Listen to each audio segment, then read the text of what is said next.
everybody, good morning.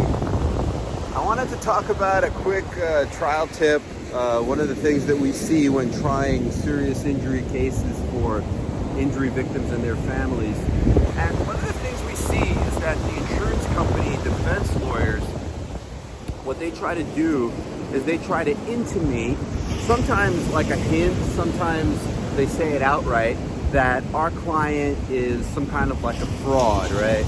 Kind of like the whole ambulance chaser tort reform mentality that, oh, this person is a fraud, this person's just here for a payday, they're a faker. So how are you going to deal with that at trial? What are you going to do? So one of the ways that I like to deal with it, and this is something I learned by reading a book called Polarizing the Case, written by a lawyer on the West Coast named Frekhtman. And one of the ways I like to deal with it is I just come up there and I just say, brutal honesty. If you want the raw truth in this case, then make a decision. Either my client is a liar, a cheater, and a fraud. That's one possibility. And the other possibility is that this is just an innocent person who is seriously injured due to no fault of their own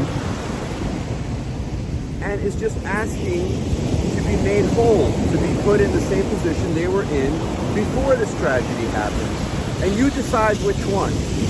And so I think by doing that, by like just being honest and giving them the two roads, that you're really allowing the jury to see through this BS that the defense is doing by calling your client a fraud. And I'll give you an example. Like, we had a case in Brooklyn where we had a really nice lady and she was seriously injured.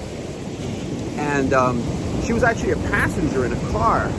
And the defense said, oh, she's just lying and faking and whatever, all this kind of stuff. That she didn't go back to work. She was a teacher. She couldn't go back to work after the car crash. And they said, well, she could have gone back to work, but and they just made up all this stuff and made her seem like some kind of a fraudster.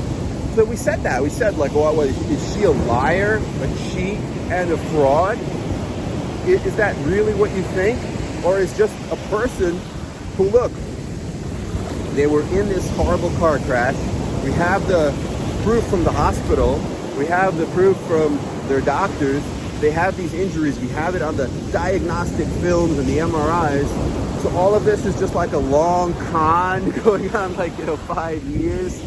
And, I was really surprised the fact that the lawyer in that case even brought it up, because the amount we were seeking was relatively reasonable. It was pretty small. And so I think the jurors agree. The jurors saw right through that argument, and they allowed for the maximum possible result that we could have gotten. They actually allowed for a verdict that was higher than the entire insurance policy. So these kind of techniques really backfire for the defendants. So it's one of the ways that you could attack it. But I really recommend checking out that book. It's called Polarizing the Case. Very good book. And it's one of the ways that we could fight for justice and, help serious injury victims and their families. Have a great day, everyone.